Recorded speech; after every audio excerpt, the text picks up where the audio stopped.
Welcome to the Cinereelists. This is I guess, a special bonus episode of the Cinereelists podcast. I think we've done these. Maybe the last time we did it was for Star Wars or Mandalorian season 2. I think was the last time we just dropped an episode out of nowhere. Yeah, we had Motion on. Yeah, we had Motion on. No Zach on that one though, so we told Motion no need to show up. We've got our third, and it's of course Zach. Welcome to the podcast, Zach. The bonus. Thank you. Podcast. Happy to be here. Welcome back. I have a sound file. Bring Zach back. Bring Zach back. Bring Zach back. Bring Zach back. Bring Zach. We're bringing Zach back to the bonus episodes. Wait, are they saying bring Zach back or bring Zach Braff? I couldn't tell. Bring Zach back. Bring Zach back. Bring Zach Braff. Bring Zach Braff. Yeah, I hear it. I don't hear that. You have no idea how long that sound file has been on this pad, and I just have had no reason to play it. What is that? I don't. It's been so long, I don't even remember what that's from. Is that from Zach Stone? Is it going to be famous? Possibly. I think it's the Bo Burnham TV show. It could be. Yeah. Could be. So welcome to the Cinereelists podcast. You're probably hearing this on Friday or Saturday. Unless you're a Patreon listener, then you've probably had this for a few days, because that's one of the bonuses we give to our Patreon listeners is if we record things in advance, we give it to them right away. No waiting. So if you're a Patreon listener, welcome. And if you're a normal listener, you can enjoy this too, because we're going to talk Loki, the latest Marvel TV show on Disney Plus, which we didn't do one of these for. What was the name of the show? WandaVision. Nor did we do it for Falcon and the Winter Soldier. Right, Falcon and the Winter Soldier. WandaVision maybe deserved an episode, but Falcon and the Winter Soldier was not a show anybody needed to discuss at length. That's for sure. No, that just kind of marks time between things in the MCU. Yeah. But we've all seen Loki now, and it kind of felt like Loki needed some kind of discussion because I personally think it was worth that discussion. And so we're going to discuss it. Let's do like 1 minute on what we liked about Loki, spoiler free. And then we'll just spoiler it from then on. Yeah. It's hard to talk about without spoilers. So yeah, near impossible, I would say. I really enjoyed the show. Great effects. I think it has like a bigger theme. I liked how it addressed Loki as a character and how his mannerisms that might make him fun also make him interesting. And I think Loki learns things over the course of the show. I liked that. And I liked that the effects felt very movie-like and not televisual. And yeah, I think it was a fun watch. Perfect length too. 6 episodes and out. Loved it. Yeah. Loki is a character that I just did not care anything about before. I remember just being like, he'd pop up in an Avengers movie, and I'm just like, I don't care about this character at all. It even bled into Tom Hiddleston. I don't care about Tom Hiddleston, and this show turned that around for me. I care about Loki now. A lot. I'm very invested in his character now. I thought this was the only way that they could give him an arc, and they did it in like 6 episodes, and I was very impressed by that story writing. Also, I think that this show, more than just kind of like a throwaway, TV show, is consequential, right? And I think this is setting us up for the next Marvel phase. I kind of think it's must-watch viewing, and I think it's in the top tier of things Marvel's has done for me. So I really enjoyed it. So I mentioned on the Black Widow episode that I'm kind of a little bit over MCU. I'm not as excited by Marvel, and I kind of felt the same way with Loki. I was hesitant to watch this. I watched it because you guys wanted to talk about it. And I'm glad I did. And I will say that Loki did get me a little bit more excited for the potential for phase 4. just because it definitely sets up Phase 4. We can talk whether you have to watch a TV show to enjoy movies, because there's always there's an argument going back and forth on that.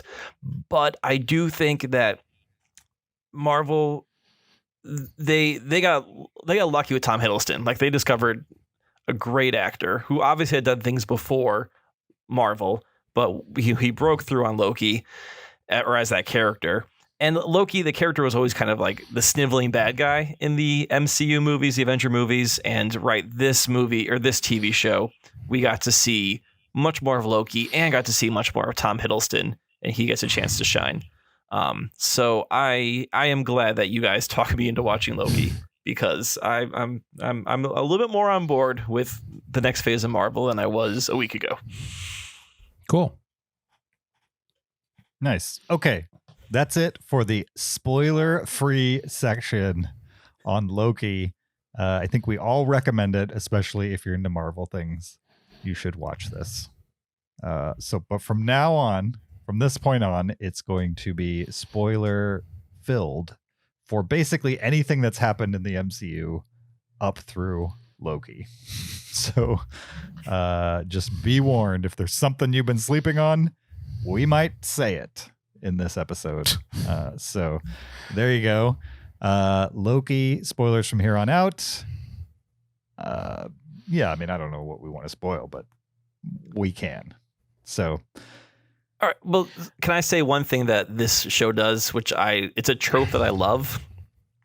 Yeah. I love bureaucracies to explain complicated things.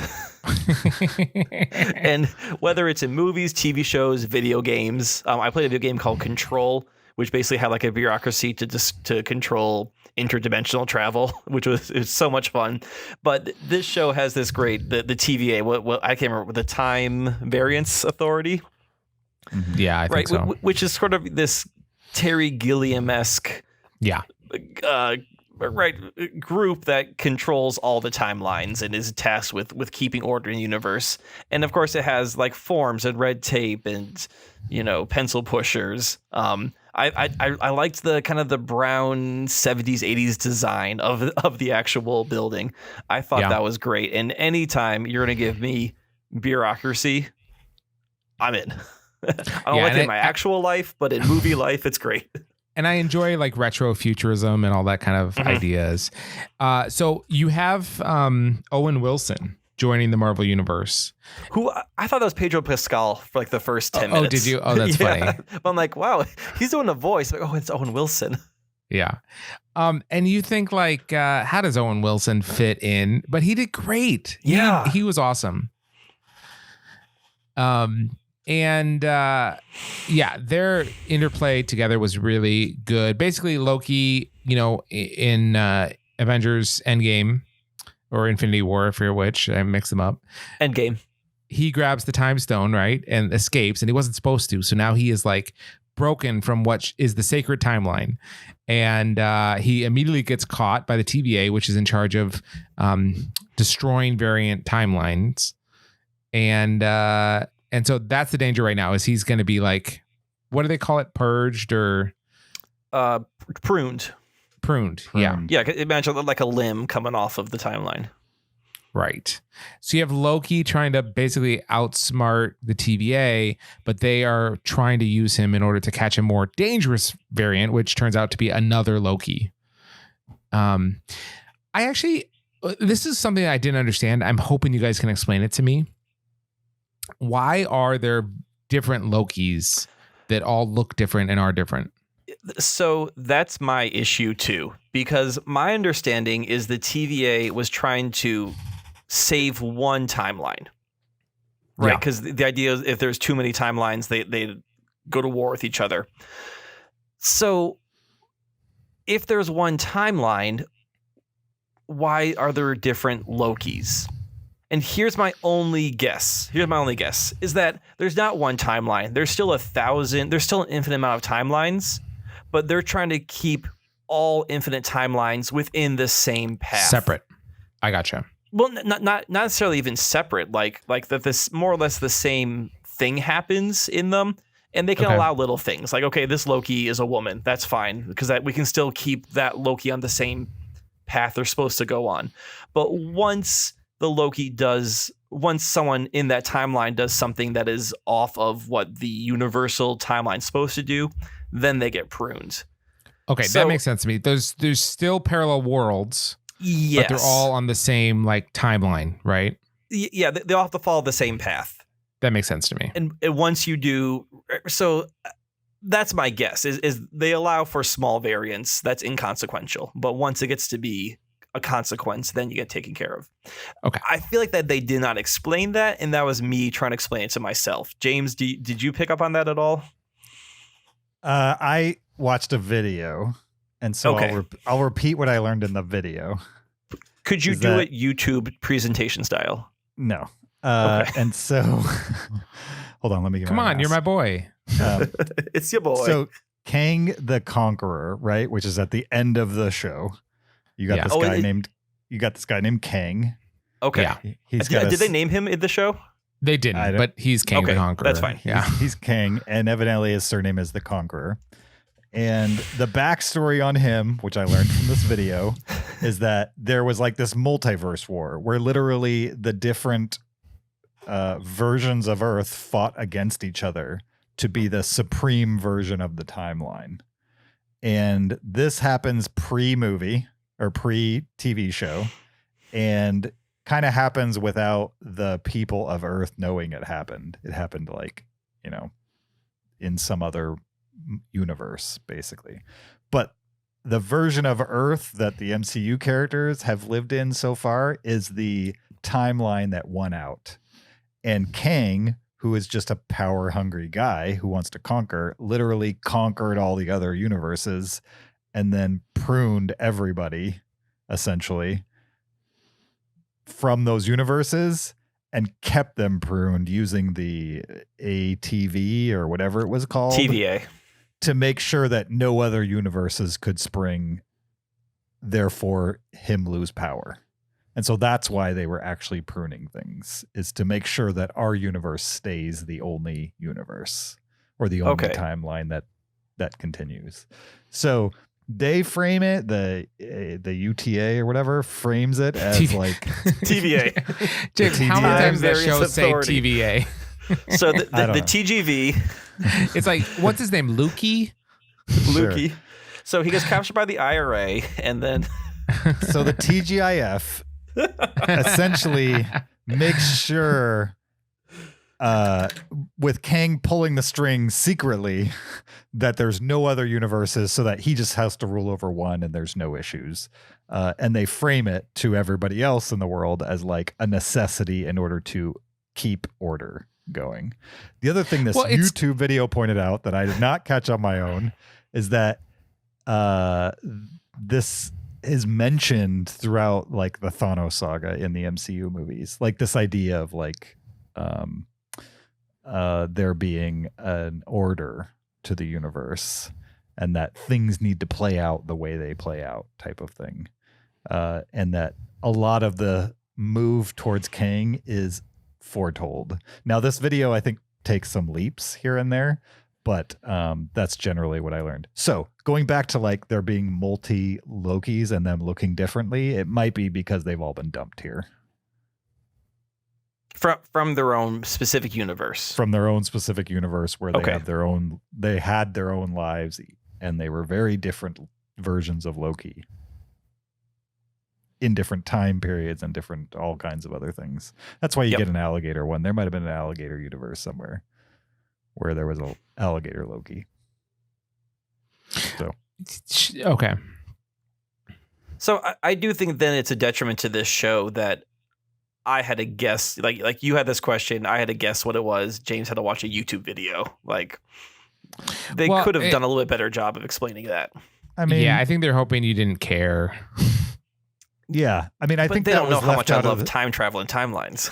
I think that was left out of the show on purpose because it's probably going to be gone into in the future. Sure. I mean, I think they certainly didn't want to stop and explain it to you right as those Lokis appeared on screen, because they don't want you to know that Kang's in the show until the next episode.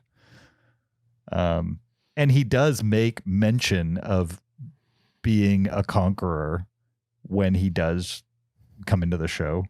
It's very in passing. He doesn't tell a big long thing like I just did as far as his backstory.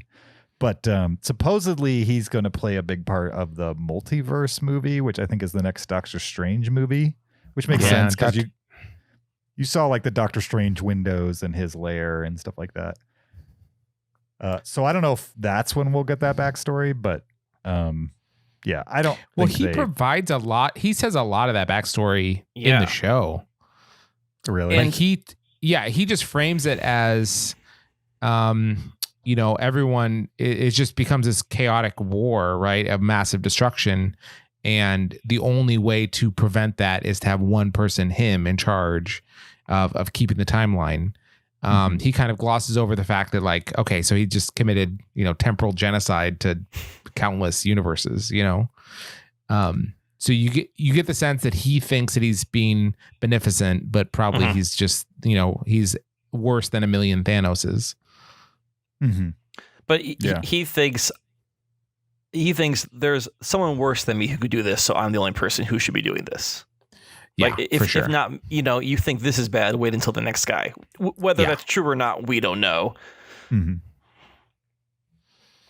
Yeah. Well, I liked all the timeline talk, and it wasn't too confusing for me. And I feel like this was the perfect use of like something that they probably couldn't make a movie about. You know what I mean? Like it needed a little more breathing room, but it also did not feel pointless. So the 3 shows, I've seen them all in full, the 3 Marvel TV shows, and I think WandaVision is like super interesting, kind of as its own thing out here that exists, and it ties in a little bit, but it's more about Wanda and Vision and their relationship and trauma and a bunch of other things. And I like it, and I don't think it's a series, right? It's like a mini series, or it's a limited series. Yeah.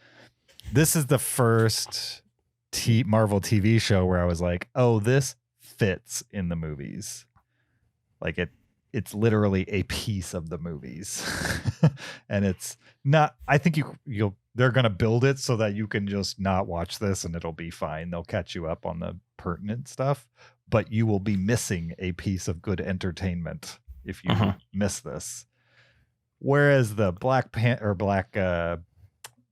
Falcon, which is literally what they say in the show, is he's not just Falcon. What? He's not Falcon. So in the you didn't finish that show, right? No. Do you want a spoiler for that show? Because there's really only one reason to watch it. Well, Black Falcon becomes Captain America at the end of. I think he's just called Falcon. He's just Falcon. That's in my the point. Show, they call him Black Falcon. They may call him. Not really? Everybody does, but he gets called Black Falcon. Really? Wait, but is there another Falcon? No. Okay. Who's White Falcon? Exactly. I Googled Black Falcon and nothing came up Marvel related. Yeah, I don't think he's actually named that in any of the comic books. I think it just comes up in the show. I don't. Okay. Because the show has a little bit of like a can a black guy be Captain America storyline. Well, yeah, and we meet a black soldier who was tested with the serum, like who's basically has the same powers as Captain America, but was forgotten because he was black. And yeah, so there's definitely racial overtones to the show. Or like, should a black guy take the shield? Like, given what America has represented to black people, yeah, with slavery and all that kind of stuff, and the treatment in wars and stuff like that. So. Yeah, that's a part of that show, and it's interesting, and I enjoyed it for what it was. But it's definitely just a more straightforward telling of something compared to WandaVision and now Loki. And I find those more interesting than Falcon and the Winter Soldier. Yeah. And so, Oh, totally. It felt, I didn't even bother finishing it. It felt very disposable. It ends right where the movies ended it. You know what I mean? Like it just did a little circular, it did the hokey pokey, and then it spitted us out at the same place we were. Whereas Loki definitely spits us out somewhere different. Right. And Loki's a different character by the end of it. He goes through this big arc where we spent a lot of time of him learning his own narcissism, and he learns how he's hurt people and how he needs to change and grow as a person. And like, you believe it by the end, you know, and other Lokis make different choices. Like I love when he goes to the land where everyone goes when they've been it's like the Void or something like that. Yes, at the Void at the end of the time or something like that. And he meets this gang of other Lokis, and one of them is old Loki, right? And the one thing that Loki knows is that he knows his future. He's going to die at Ragnarok, right? Or something around there. Yeah. And this old Loki, there shouldn't be an old Loki. And he finds out this old Loki survived by faking his death and then going and living in solitary for, you know, decades and decades. And that Loki also had undergone like a character arc. And when a lot of the other Lokis hadn't, you know, changed at all, they're all the same. When they had that ridiculous fight among all the Lokis in the bunker, you know, you just see like all these idiots are just the same, and he's seen himself through a mirror there. But he looks at the old Loki and he realizes like, oh, it's possible to grow and change. This guy has done it. I just found all that super interesting, consequential for the character, and then plot wise, it totally sets up the next phase of Marvel in a way that I'm excited about. I want to see time travel and timelines and you know, like how do you be bigger than Thanos? Well, this is how you can be bigger than Thanos. Like this is a much bigger threat. And when I said in the Black Widow episode that I'm not excited for Marvel anymore, I think I'm not excited for Earth Marvel anymore, but I'm all down for Space Marvel. Yeah. I think we got a taste of that with the Galaxy movies, and that led into the end games of the world, which bridged it. And now I'm kind of like, that's probably a little bit of the issue I had with Black Widow on the last episode, is just kind of like, it feels like we've done this before. And with the Endgame Galaxy elements and the Galaxy elements of this Loki series, I'm definitely more interested in that than I am more like Captain America style spy thrillers. I just feel like we've been there and we've done that. Yeah. But we've kind of been there and done that with the universe stuff too. It's just so different than everything else movie wise or entertainment wise that and it's also something that just DC cannot pull off at all. Like if we're ever going to get this kind of stuff, it's going to be from Marvel.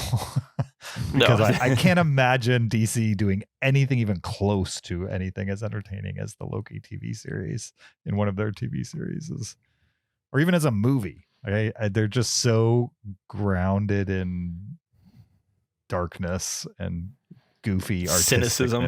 Yeah. That they'll just never get to the type of fun ride that Loki is. And that's not even the action part. It's just the story was a fun ride for me.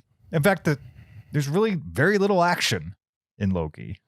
There's a few choice scenes here or there, but there's no ginormous action sequences. Like the big scene, which happens in episode 5, doesn't even happen in the last scene. Your two main characters are just standing there with their hands up to a giant smoke monster.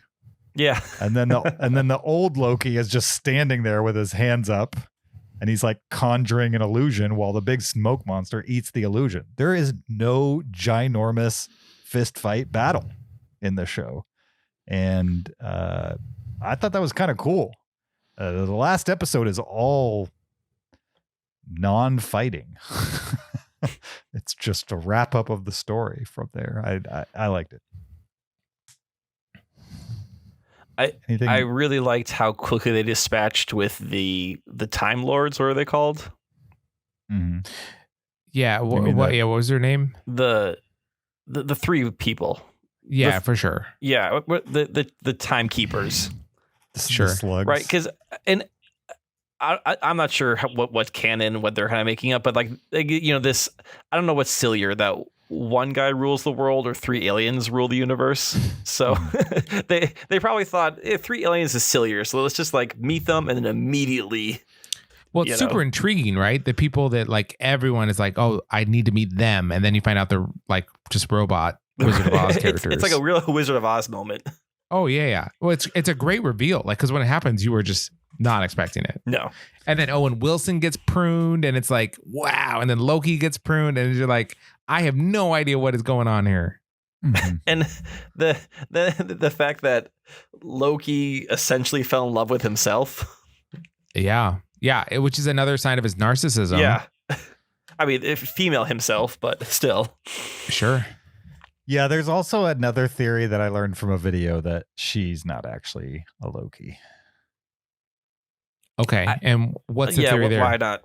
There's a Marvel character named the Enchantress, which I've heard the name of, but honestly have not read any comic books about, that shares the name Sylvia or Sylvie.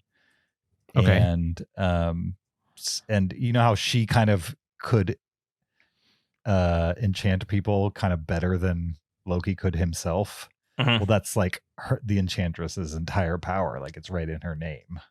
Is getting people to do things for her. And so the theory is that down the line, they're going to reveal that she's not actually a Loki. She also says she doesn't want to be called that. She doesn't know where she comes from. She only remembers a life of running. You know what I mean? That there's like, they're kind of setting up the idea that like, she may be a person who doesn't remember her past, but she's not really a Loki. But she does remember when she was taken. Yeah, we see that memory. And we see it, and she's playing with like a Viking ship. Mm-hmm. She's definitely in Asgard, but doesn't mean she's a Loki. Not everybody in Asgard is a Loki. In fact, only one person in each timeline from there is a Loki. I can see Marvel doing that because, it's not family friendly to have a character fall in love with himself that has his own bag of worms to question.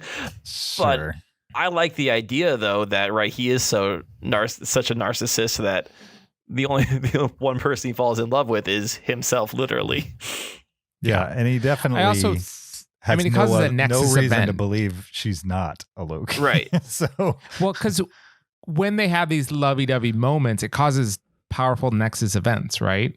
Which is the time I mean, like, whoa, this shouldn't be.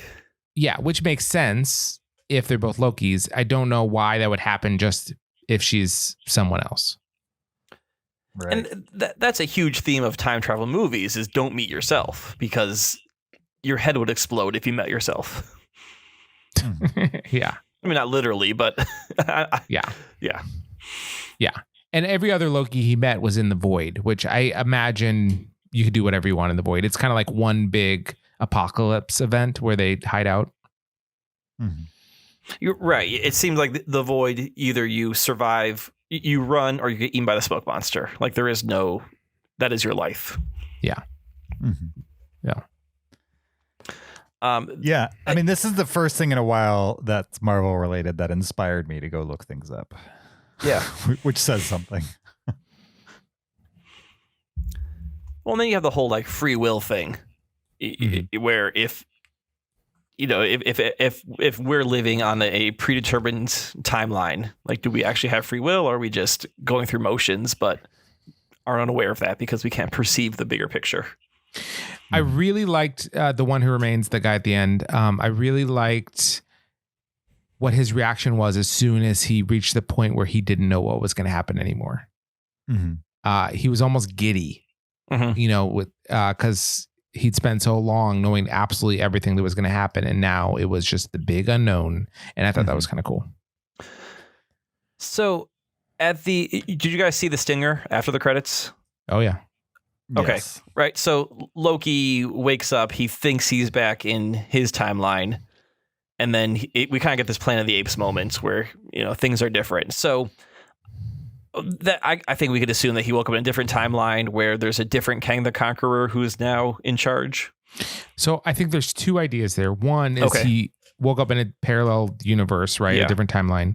The other is that the timeline has now shifted and a different Kang the Conqueror is in control of it.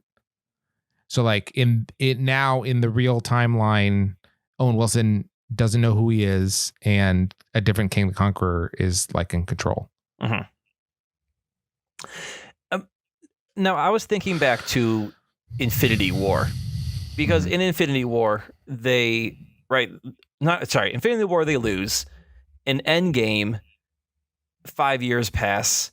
And then do they travel back in time in Endgame, or do they travel to a different universe? Remind me. They travel back in time to get the Infinity Stones in the same universe. In the same universe. But then when they fight Thanos at the end, that is before he does the snap, right? Then they travel to that last battle again. I'm trying to remember that kind of that whole element of Endgame. Yeah, they travel to before the snap. Okay, so but they remain within the same universe through all of Endgame. Yeah. Okay. Yeah, and they make comments when Hulk is like putting the time machine together that like he needs to be careful not to, create a alternate universe. Okay. Yeah. And the Sorceress Supreme or whatever her name is, she talks about that a lot too. The woman in charge of TVA, or are we talking about Endgame still? Endgame still. Okay. Yeah. I need to rewatch Endgame, apparently. Definitely before Phase 4 starts off in earnest. I need to give a little refresher. Yeah. Or at least a YouTube video. Oh, I think Endgame's worth an entire watch. Oh, I agree. For sure. I've already seen it 4 times though, and it just came out 2 years ago, so I need some distance on Endgame. I think. Okay. If you were in the situation where you're in the room with He Who Remains, he's basically saying like, look, you can kill me if you want, or you could take over for me, and the two of you together do what I do. And Loki is like, I think he's telling the truth, and we need to entertain this. And Sylvie is basically like, nope, let's kill him. Where do you guys sit? What would you have done? I'm on the side of Loki. I don't think He Who Remains has a reason to lie. Like he's all knowing. He's pretty much the god of this unit, right? More or less, because he knows everything. So yeah, I think he would just be completely honest. Like, you can kill me, and if you take over and it's fine, or you don't take over and it's chaos. Like, there's no reason for him to. And he knows he wins out in the chaos eventually, so he'll just be back. Right, exactly. James, what would you do? Are you team Loki or team Sylvie? I mean, it seems like something you should at least talk about. Not just impulsively kill him. Yeah. I mean, you are lovers, right? You should discuss things before you jump into things. So even if you're just they're talking pretty about early in that relationship. I don't know if they're quite at the making They haven't worked life-changing out their decisions. communication issues yet. Right. It takes years. They haven't even moved in, let alone can they decide to rule the known universe together. Sure. Yeah, I mean, I think maybe some more thought than what she was putting to it would be worth it. But Nice. I don't remember what they do. What does she do? Kill him? I don't remember. Yeah. Yeah. She kills him. Yeah. Right. And pushes Loki out. Mm-hmm. Oh, that's right, because she has the temp pad or something. Okay. I just watched it like 2 hours ago, but I didn't retain that for some reason.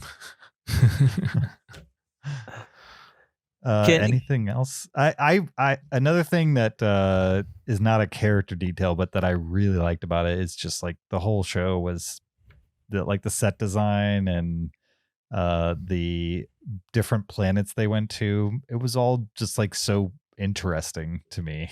Like the designs of the planets and how much money they put into the effects on this one. Like it was just really well presented in general. And I don't think it ever touches Earth, right?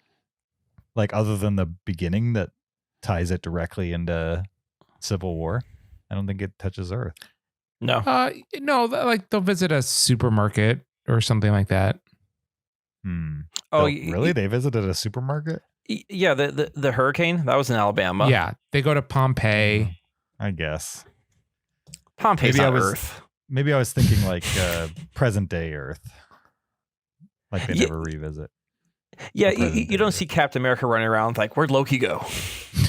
Sure. Which I do Yeah. not need that at all. Or they never had they had scenes on Earth. They didn't have I don't know.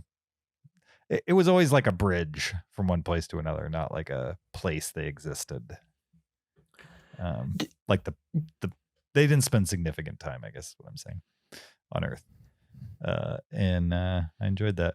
It's super colorful too. Like the scene in the planet at the end of time, the smoke monster sequence with all the purples and stuff like that. It was just super colorful and fun to watch. So Totally. I really wonder, can we thank James Gunn for having colorful space Marvel? Because I mean, Guardians of the Galaxy was kind of our first look at Galaxy Marvel, and that was very colorful. I don't know who made the decision to make everything bright and purple and green, but it's great, and I like how they carry that over into all these other space Marvel movies and shows. I think totally. he's definitely the first person who got a crack at like visualizing that. Yeah, I would say on screen. But he definitely took motivation, inspiration, whatever you want to call it, from like the Galaxy comic books. focused comic books. Yeah. Like Marvel Galaxy books, Silver Surfers, and the Galactus. Like Galactus is just a giant purple guy. purple guy. Yeah, So, I mean, if you're gonna give James Gunn and Marvel credit, it's that they didn't wuss out and instead go super serious and dark and, you know, muted colors and stuff like that. They've embraced what was already there in the comic books.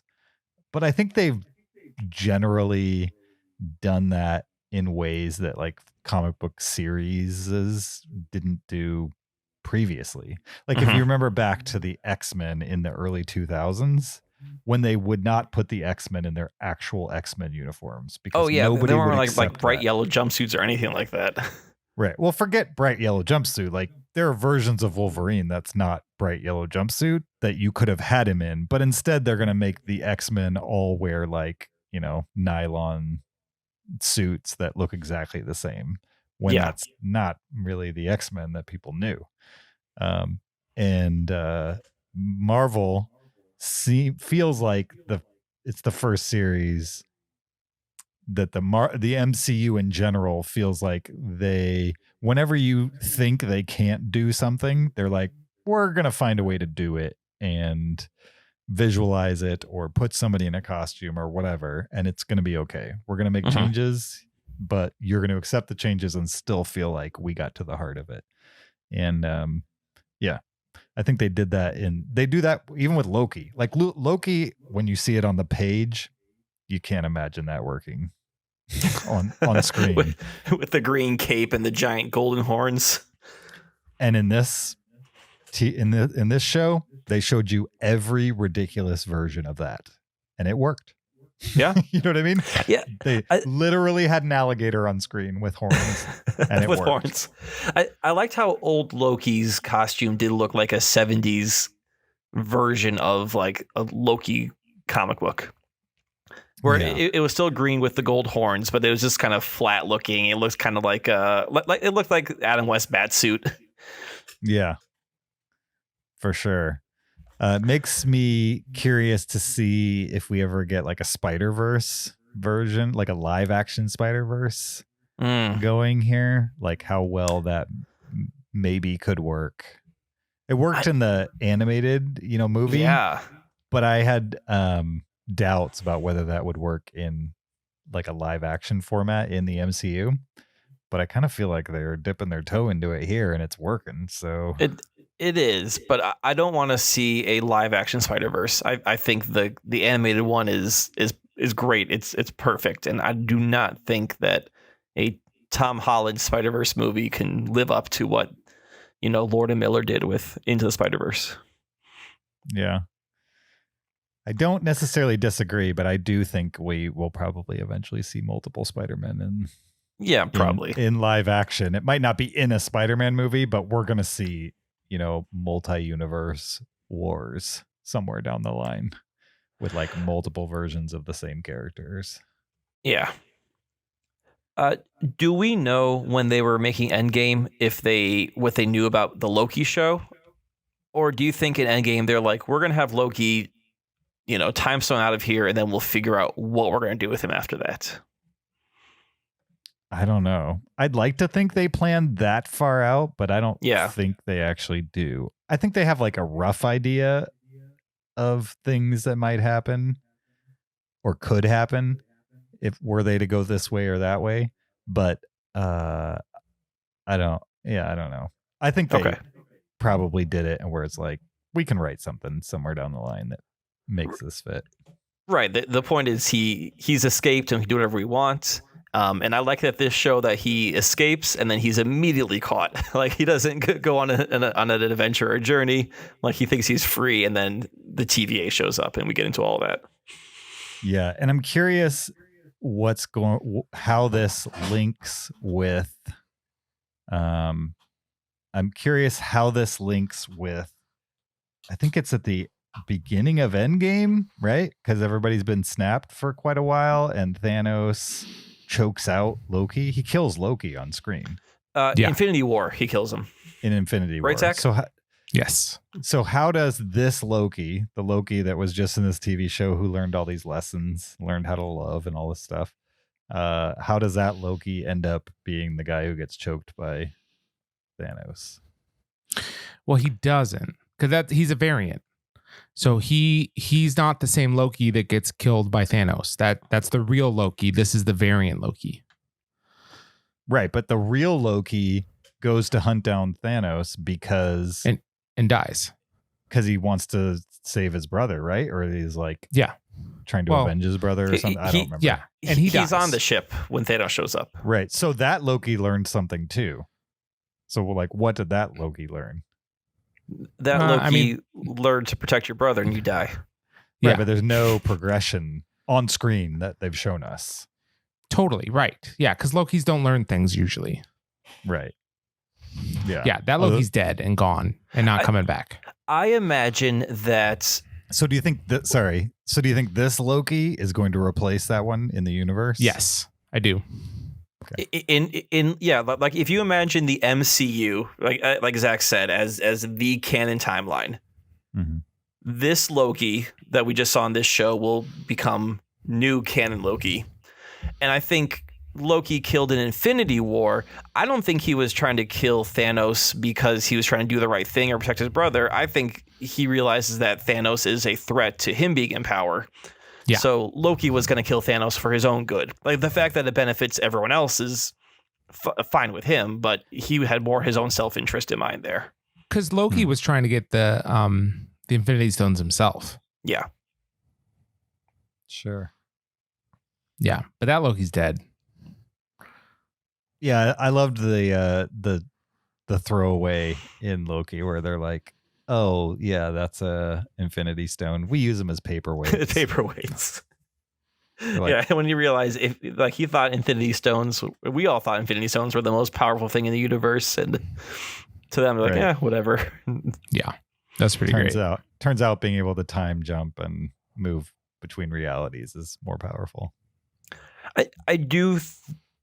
One of my concerns about the MCU is, right, we keep going bigger and bigger, right? We had before Thanos, who was like Raven, or whatever, the guy who was in Guardians of the Galaxy, the planet destroyer or planet builder.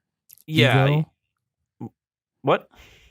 Oh, Ego, the living planet? No, before in the first Guardians. Oh, the guy with the giant hammer, right? Like, yeah, for sure. He was the most powerful, and then we got Loki is the most powerful. Then we got Ego, and then we got Thanos, and now we have someone like there's always one person who's more powerful than the person before them. So but you can only go so far. Like right now we're at the person who controls the universe. or all the universes. Well, what's next? Like the guy who controls all the universes of the universes. Like you can only eventually you run out of bad guys. I mean, Marvel comic books haven't managed to do that in the last 100 years. So, But that's because they also constantly reset things. well, Like, yeah, like well, they're MCU not can do telling that the too if they exact want. same story from for the last 100 years. Like they'll tell Yeah. a story, and then they'll hit reset. Like now let's tell it again, but differently. Mhm. Which they absolutely could do for the movies. Yeah, Like, we could have I a mean- crisis event or something. and then we get all new Captain America, all new Iron Man. Who knows? I mean, yeah, I just think I would not be shocked. there's we precedent. We naturally do that anyway when we get tired of franchises, and then they just reboot it. Yeah, it's true. It's true. I mean, Yeah, if they I were mean, to we just got write new it, Loki. yeah, if they were to write it into the story, it might work even better than just a straight reboot. Yeah, like we already have a new Captain America and a new Loki. I think Iron Man has a daughter, doesn't he? That's going to become like an Iron Man. I don't know. Or Gwyneth Paltrow might become. I doubt it, but That was Iron Man 3. yeah, there you go. Yeah. Yeah, Hawkeye's got a kid. They all got kids and relatives, so they can always just keep it going. Marvel hasn't been around very long. Yeah, it's hasn't? not been 100 years. It's been like It's not DC. 1961 61. Okay. Yeah. Okay. is when there was like a Marvel before that, but they'd published like horror comics and stuff like that. And then in 1961, they released Fantastic Four. And that's like the start of superhero Marvel, essentially. Gotcha. So we're talking How old is 60, DC? 60 years. 40s? DC, I think, is for the comic strips in the newspapers, it was like the 20s or 30s, Yeah. something like that. But the modern comic book is the 40s, I believe. But don't quote me on that. Because I don't Is know it for true sure. that DC stands for Detective Comics? Absolutely does. So when we say DC Comics, we're saying Detective Comics? Or have they just completely dropped the whole Detective Comic It's like part an down? ATM machine. ATM machine, okay. I mean, they've dropped it in that they don't. There's still a comic book called Detective Comics, and it's Batman. That's, yeah, Okay. that's where it's from, essentially. Is Marvel short for Marvelous? I'm sure that's where they got it from. I don't know. So, DC was founded in 1934. Okay. I'm trying to look for when the first actual comic book was. Well, wasn't Batman like 1941 or 43? He's definitely early 40s. It's founded in 34, but the first actual comic book 1935, which had no characters in it that we would recognize. And then they started, so their comics were literally called More Fun Comics, Western Comics, Adventure Comics, and then eventually they made Detective Comics.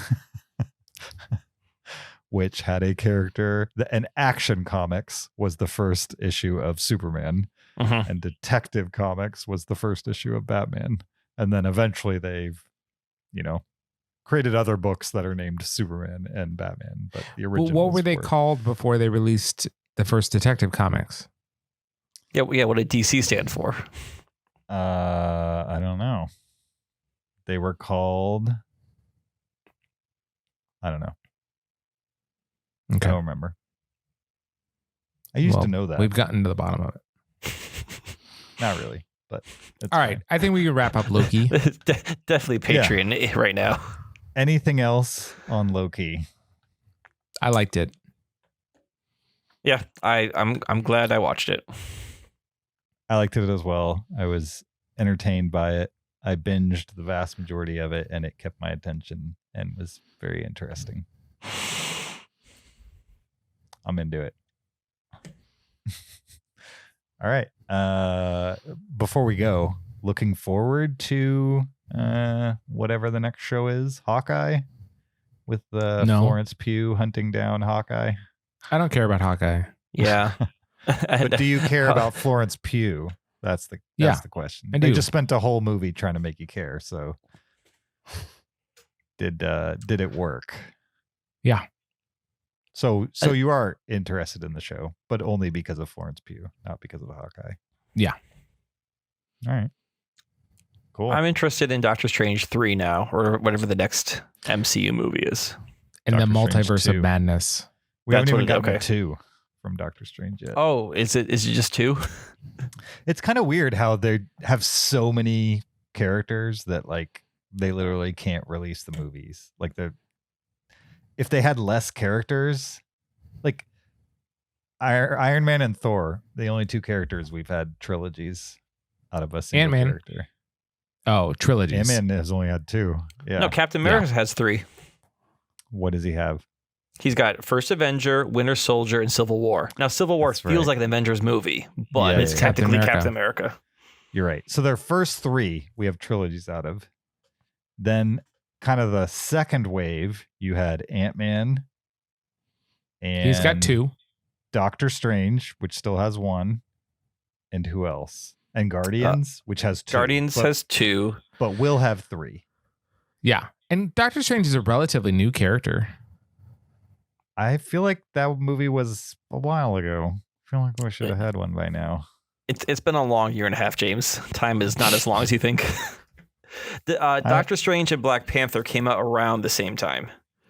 Doctor Strange came out in 2016. It's now 2021. And we're not far. I mean, like, we're still like 2 years away from another Doctor Strange movie.